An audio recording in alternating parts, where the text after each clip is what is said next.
Okay, this is me, Okay. Jojo. This is a video of me and my friend Ali. We're getting ready to go out on a ride. And since no longer the camera that I use for my GoPro sound doesn't work anymore, so now I'm going to put commentary on the video. As you look down at the bike, on the back seat there was the camera case for my camera, and one of my cameras, my little snapshot camera, was in the bag, and I'm riding off with it sitting on the back seat, and didn't see it because it was black just like the seat, and didn't pay attention to it. So now we're riding off and I'm getting ready to lose the camera on the road somewhere. So anyways, this ride is really about us going out and have some fun, but Ali's also getting some experience. He's ridden before. This is a bike I gave him. I gave him my old school one, 1978 Honda Hawk, and he's fixed it up already. Bought a new battery for it, new speedometer cable, and it needs a new ignition switch on it too. He bought one, but it needs a key, and so he's going to have a key made for the new ignition switch. Yeah, that's the problem with having an older bike, is you can't always find everything you need for the older bike. So anyways, we're going to ride on down the road, and there's a bit of roundabouts on this road. Ali didn't know that there was going to be those on there, but I figured this would be the best street for him to practice different type of road types. And as we go on down the road, we'll end up to this church, and at the church we're going to do some figure eights. I'll ride it myself, with this camera on my helmet, and then I'll videotape him by himself with my handheld camera, because it's actually a better camera than the GoPro lens-wise. I got the GoPro too, so it still has that fisheye lens, but it's still good when you're riding down the road, because you can see off to the sides and it's pretty clear.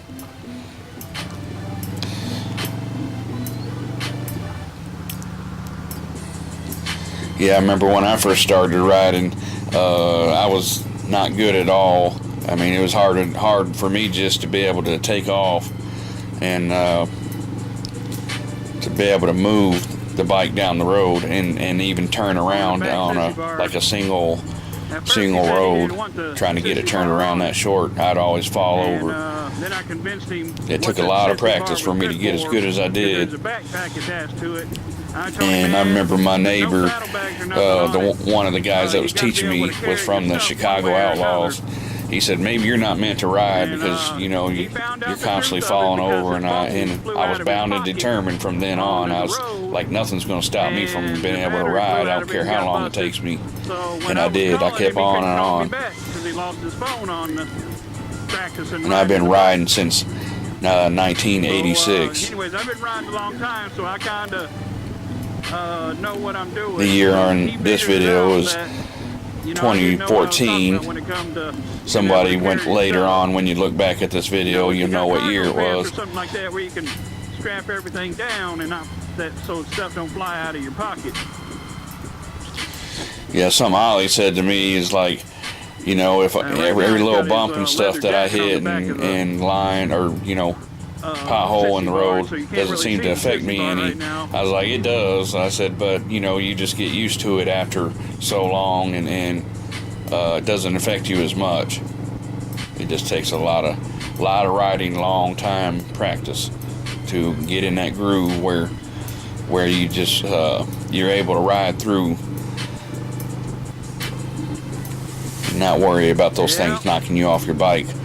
Yeah, in this video I had said, I started talking about this motorcycle cop that was off duty, and he was riding his motorcycle, and he hit a big pothole and fell off his bike and wrecked, and he died. So that's in the news right now about that. They say speed wasn't a factor in the wreck. I don't know. I wasn't there, so he put his leather jacket to believe on, that somebody was so, moving if he gets slow and cold hit a at night, he can pothole and throw an wrecked extra jacket and on. killed himself is pretty hard to believe. The sleeves But were kinda hanging you know, out I guess and it can kinda happen. blocking his It don't take turn much to signals, fall and break so your neck, I tied the guess. arms up in the front. He was not wearing a helmet Arms from were what they flapping said. around on it. Yeah, not only can he use his bike just to have fun on, he can also use it to go to work. And it won't Yeah, cost even him though much I've money got a in lot of gas. experience, I still ride this route all the time because it gives me practice, especially for long rides, because you know there's a lot of curvy roads and stuff when you get to some of these, especially some of them southern states where there's mountains and hills and a lot of curvy roads. So I like this route because it teaches me a lot of, Yeah, or it's an old helps bike, me but it's, maintain my skills. it's something to start And out especially on. when I get to the end and I get to that V, where I keep calling it a V8, but One thing about it is like the battery it's was dead a on it figure for the eight, wintertime, so we was able and to I'll get ride it started around and do my figure and eight get it running. and practice And my then skills after it on rode a little really bit, hard battery charged roundabout all up. turns. And he bought a new battery for it. But the thing is, the battery was able to charge up and it's still good. It's He's good to electric hone your version skills, already. especially when you're going a long distance and you're riding with I a still bunch of think we ought to people. go ahead and stick the new battery in it. You really, Just 'cause he, you know, got a lot it's more to all deal with sitting when you got a around. lot of the other bikers around you. New one's got to be better than the old one.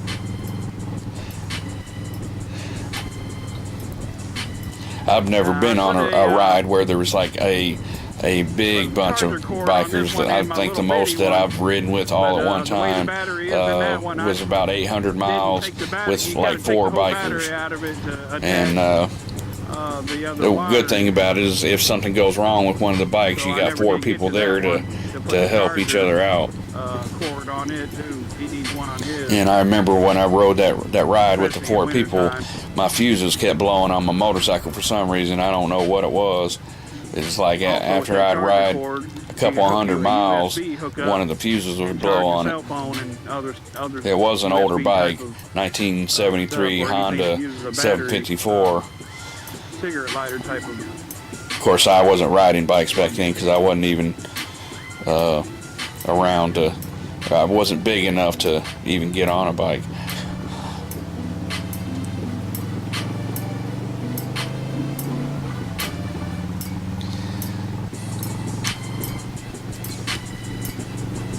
I think I remember saying this in a few videos. I don't know how many times I've said it, but the first time that I experienced riding on a motorcycle, or not riding on a motorcycle, but experienced a motorcycle, was one of my dad's friends came over riding one, and my dad says, don't touch the engine on the motorcycle because it's hot. So, being the curious kid that I was, I had to go over there and feel the engine and see if it was hot. And it was, and I screamed and yelled. But ever since then, I had loved motorcycles and the danger about the motorcycles. Ride without a helmet, ride with a full face, or ride with a half. I think the first time I started riding any distance, I was 14 years old. My dad had bought me a 650 Kawasaki. Now he bought a 600 Yamaha. It was a 1968, and I did practice with that bike, but they took me out in some coal mines where I didn't have any experience, and I ended up falling over in one of those water ruts going through the dirt, and it threw the timing chain on it, and that bike never did run again. I can tell he's ridden before. So when he got me the Kawasaki, it was a newer bike, but it had been wrecked also, and it was the wiring just smashed up a little bit. But I did ride it a couple of years before the bike actually caught on fire from the wiring being all smashed up on it, and I had to pull over, throw dirt on it, and it actually did run till I got home. But the wiring was so messed up it didn't run again after I got it home. That's a 400cc. This one's a 1300. That was a pretty cool bike. It wasn't a bad bike. Take off in fifth gear on this But then after that one burned up, my dad bought me another bike in Alabama, where I was living at. Bikes were a lot cheaper. He bought each one of those bikes for probably less than $200. And so he got me a Honda 754, the 1973 version, and that was my favorite bike of my whole life. I would like to get me another one, but coming up with the money is not easy. I would probably even like it better than this 1300 that I'm riding right there. I just, it's smaller, and something that I've ridden so long. And plus, it has a kickstart on it. These new bikes don't have any kickstarts on them. I don't know why they took that option off, because I think that was one of the greatest inventions they did for the motorcycle. Because if your battery's dead, you just pull the little kickstart out and you kick it. Now, you can start these motorcycles by putting them on a hill and riding downhill, and then pop the gear in and then ride off that way. But what if there's no hill? Then you gotta get a running start. And if you're like a really old person or somebody that's weak, you're not gonna push no 1300cc motorcycle down the road easily and get it started.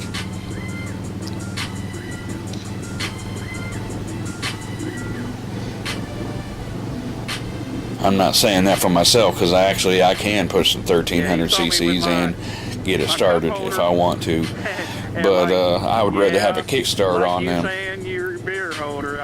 That was one of the dumbest things that the motorcycle manufacturing companies ever did, was take the kickstart off the motorcycles.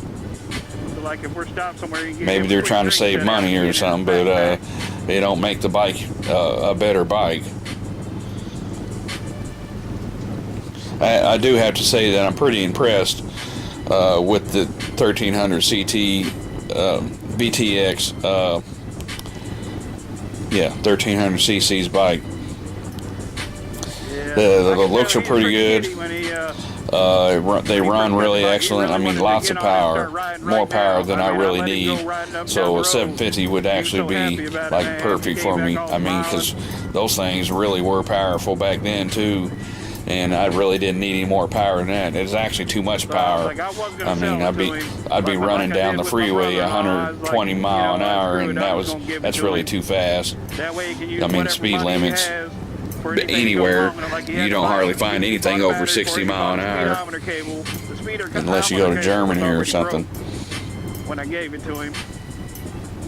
But when you're wanting to have fun and just taking your chances, you're going to drive faster than what the speed limit is and wait for the police to catch you. So I put that on yesterday, and I let him see me putting it on there so he would know how to do it himself. Yeah, I love these back road country areas. Just the scenery, and you get to see a lot of wildlife out there. The only problem is some of the wildlife is big wildlife, so if you have a deer run in front of you and you hit it, you're going to come off that bike, and probably a bunch of parts on your bike is going to be destroyed. He's going to end up putting his jacket on. And, I've seen people hit dogs and go down. Gloves on or not. I don't remember looking to see if he had them on yet. I always have my gloves on just in case I'm wrecking. As you see, the sun's starting to go down, and my friend Ali, he doesn't like the cold that much, so he carries a little, he's carrying an extra coat on the back of the sissy bar. Something that me and him talked about was the sissy bar in the back. When he first saw it, he said the first thing he's going to do is take that sissy bar off of it. So I explained to him a little bit about why that because I've got a lot of experience of riding long distance, and why their sissy bar was put on each one of these bikes, and a backpack was put on each one, especially if you don't have any saddlebags on them. You got to be able to carry your stuff. And when he first got the bike, he took it out by the little road near his house, and his phone fell out of his pocket. and hit the road and busted apart, and the battery got ran over by a car. He had a lot of money, so he had to go out and get a new battery, and for like a week he didn't answer my calls, and I thought he had took that bike out and got in a wreck, and it scared me to death. I thought, who knows, he probably got arrested or something because he's so anxious to take that bike out and ride it. And I kept telling him, man, you know, get your license, you know, stuff before then, you know, so the cops can't confiscate the bike, and then we got to go get it out of impound, and we really ain't got that much money to be dealing with that. Nowadays it costs probably over $100 to get the bike out of the impound. Yeah, he had this guy here, Ali. So he hasn't. Then he called me back and finally told me the battery had been messed up, and now he knows why you need a bag to carry your stuff, or at least have a pair of cargo pants on so that you can have your phone in there and not have the phone fall out of your pocket and other stuff. Who knows what your wallet. You really don't want to lose your stuff. But what I do is I carry either a vest on me or a coat like I'm wearing right now in this video, and it keeps my stuff so that I don't lose it. Right here he's saying, man, he's cold as a bitch. He said he'd get about ready to put his coat on. I said, no, well, you want to put it on right now? And I said, no, here comes the car, man, we gotta go. I said, we'll find some place to stop for you to put your coat on. So he ends up not putting the coat on until we get to the end, and so he rides away. But I think after he rides a while, he'll just get used to being able to handle the weather. Your body adapts after so long. He's not used to riding out here with all that cold wind blowing on him. It's not for me. It ain't even bothering me. But I already got farther summer goes along, you get it warmer and warmer. Yeah, whether you like it or not, your body will adjust.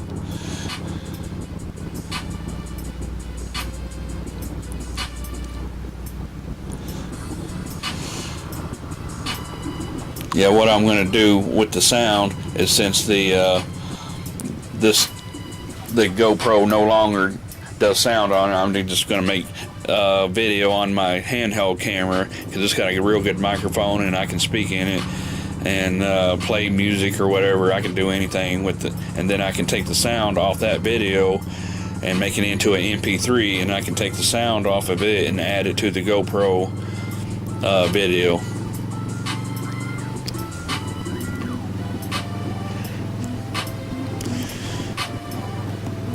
I'm not saying anything bad about the GoPro, because actually it's a pretty excellent camera. A lot of people talk about they want it to be smaller, but I'm like, well, the smaller you get, the less battery power you're going to have, and the shorter video you'll be able to do. And I think the only way you'll be able to make a lot of videos is you would either have to have some kind of extra batteries with you to switch it over, or and extra memory chips so that you can do more video. And that's why I added a power supply onto my bike, so that I can if I have to, I take the camera off and I can charge it through USB on my bike. They're coming, man. They're coming.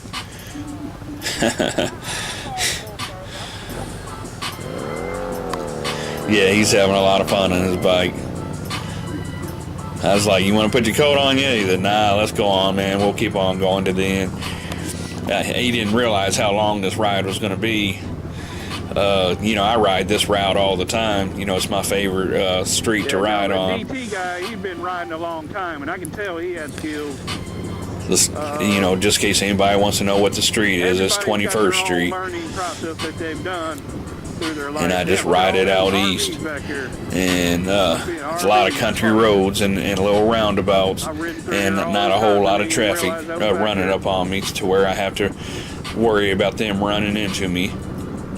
I hate riding in the city. Too many cars and stuff to worry about. There's a little campground right there. I don't know if I ever camped there or not, but it looks like a nice little place to go camping at. And there's a little river.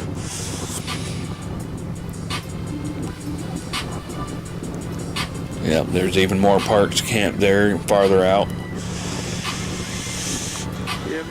ready to be spring. Everybody's out camping, having their fun. And he's gonna go work out again later on tonight. Right now we're just gonna get our little ride in. Let us have some fun for the day.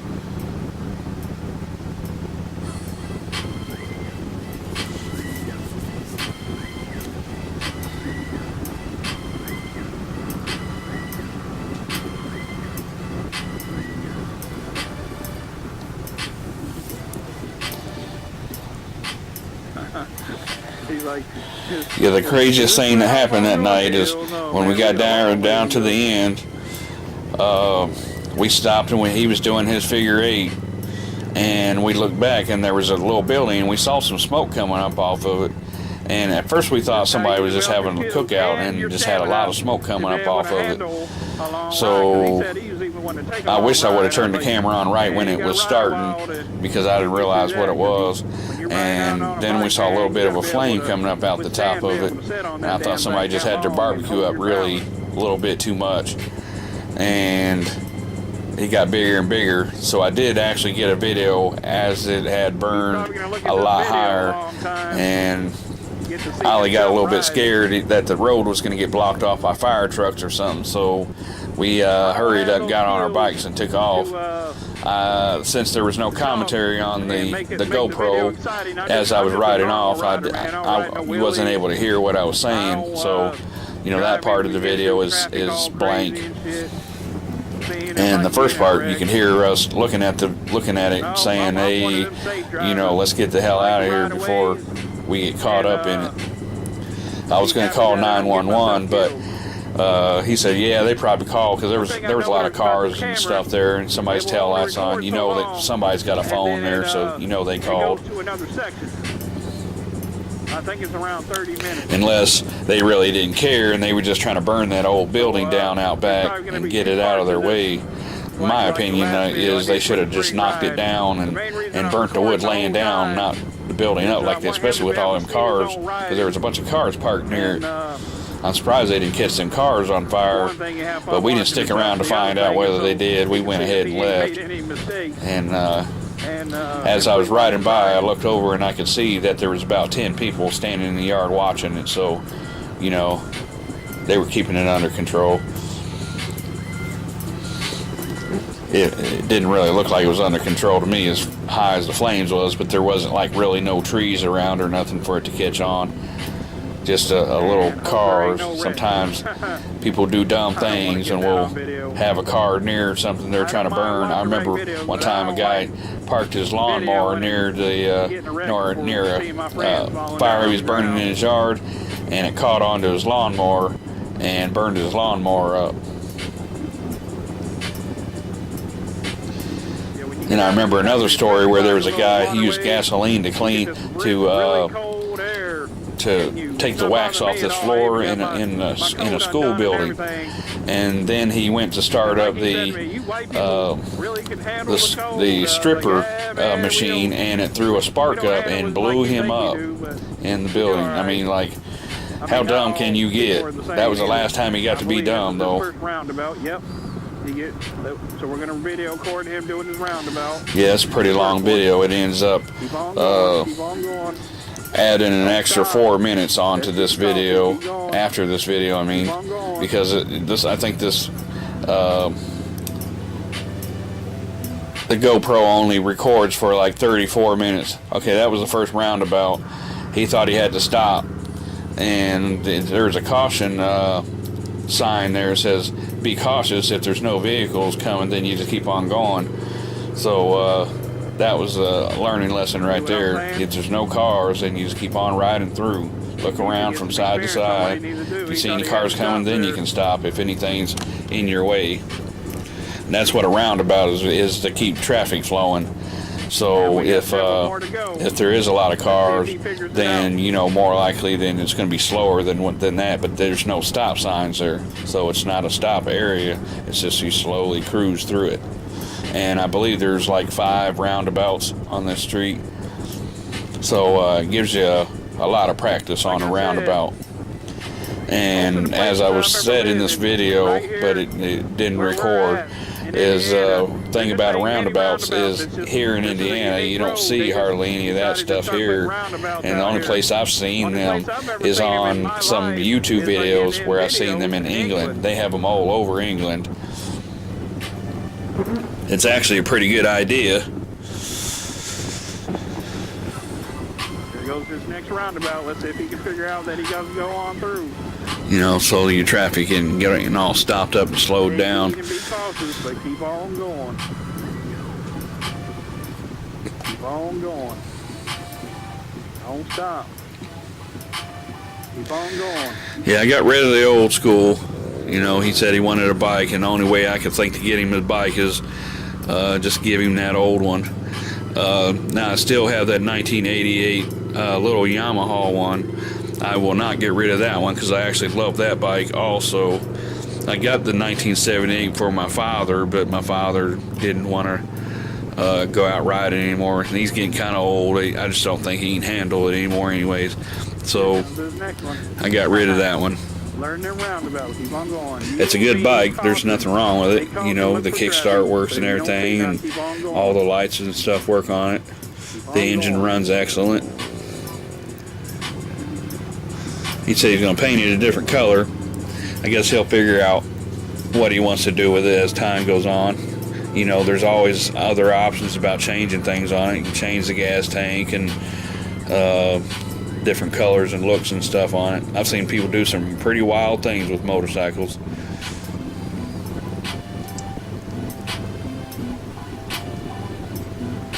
Now we're running through a little town as you go farther east, and then it ends up turning back even more into fields and stuff, more country. I would rather live out here in these little bitty areas than where I'm living now, because I kind of live close to the city where there's a lot more cars, a lot of more vehicles coming from side roads and stuff, and makes it a lot more dangerous riding a motorcycle. So they give him some but you take your life in your own hands when you're riding on a motorcycle. It's just a dangerous dangerous way to drive. Road setup, I guess you would say.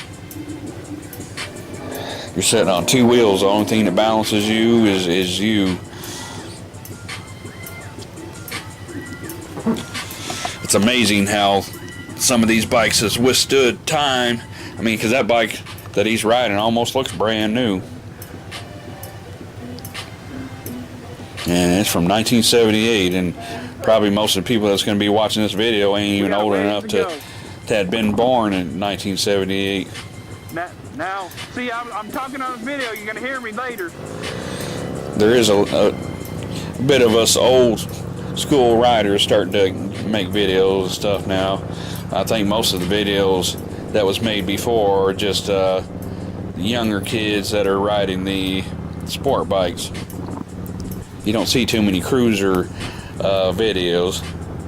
It's more cruiser, more starting to get cold out. I mean, not cold out, dark out.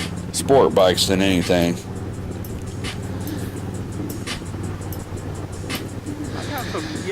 Yeah, the more exciting videos is one where, you know, the dudes are doing the crazy things like riding wheelies, ramping hills, going out in the woods with their dirt bikes and stuff. Those are pretty fun videos to watch. Mainly because they wreck a lot. Wearing yellow goggles. Yeah, riding dirt is a lot harder than riding street. It's already easy to see in the day.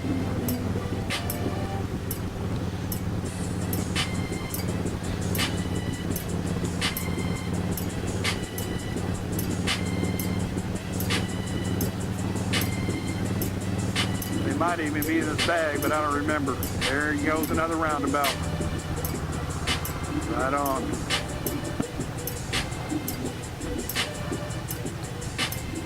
There you go. Here he goes practicing another roundabout. See, finally rode on through. There you go. There ain't nothing coming. Right on through.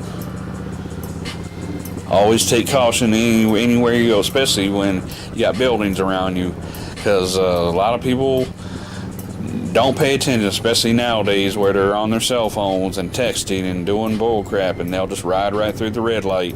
So if there's a building there, you can't see whether a car is going to continue coming through. So slow down at those intersections where there's buildings blocking you from your vision to see down the road. It's better to slow down and take your time than be dead and laying on that road or injured really badly. And I've been hurt pretty bad.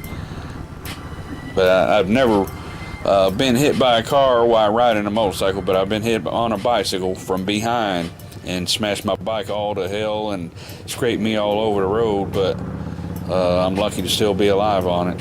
Some people just do stupid stuff.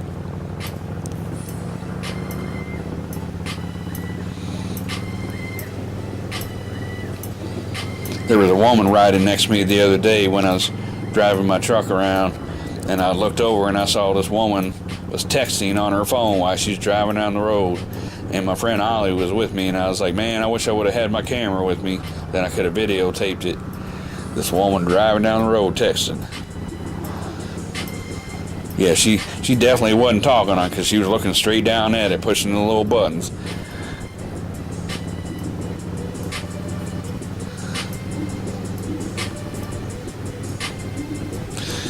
I only rode next to her like a couple of miles, but that's a pretty long time to be texting on the phone. So when I rode off, who knows how long she was texting.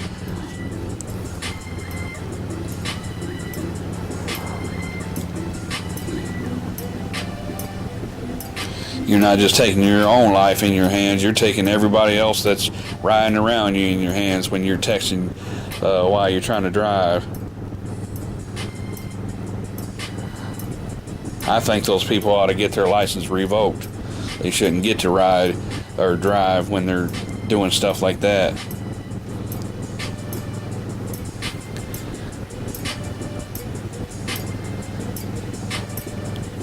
Over there to the right, if you look over, you see all these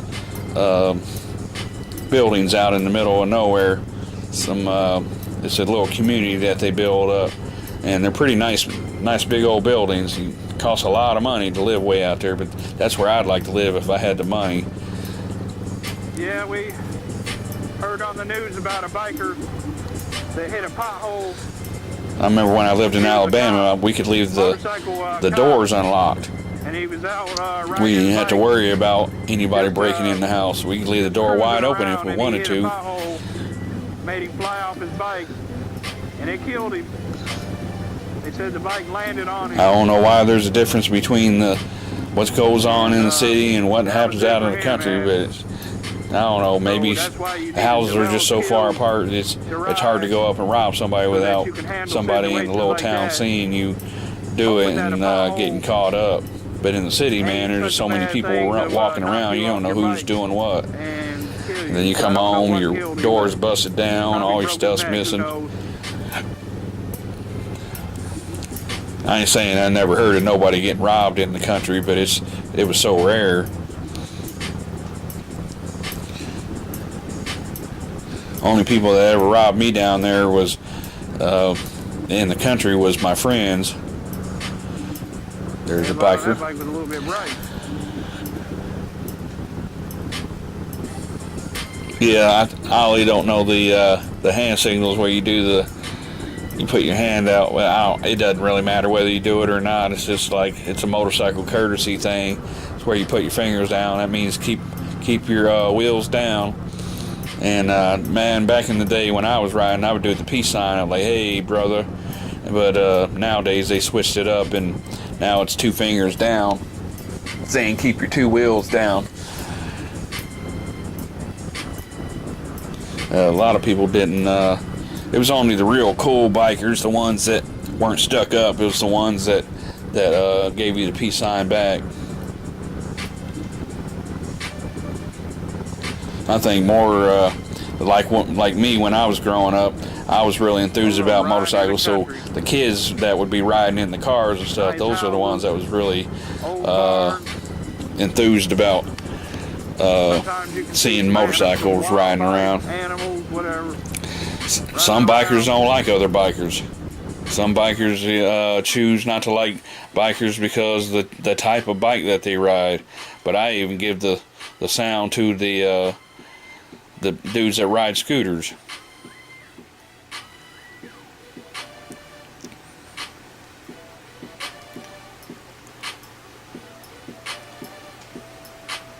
Yeah, it doesn't matter to me what you ride. You can be riding on a 2-wheeler or a 3-wheeler or even a 4-wheeler.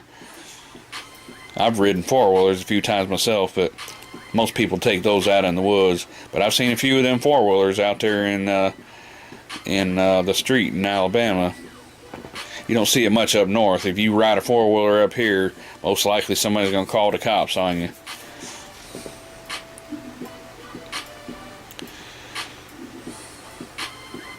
Well, it's getting near the end of the video, so this will be the end of the commentary, and you'll see me riding around doing my little V8 there at the end. I'm going to see if that 4 minutes I add here to the end, and if it doesn't, this part won't be on the video. Alright, have a cool time and keep those 2 wheels down.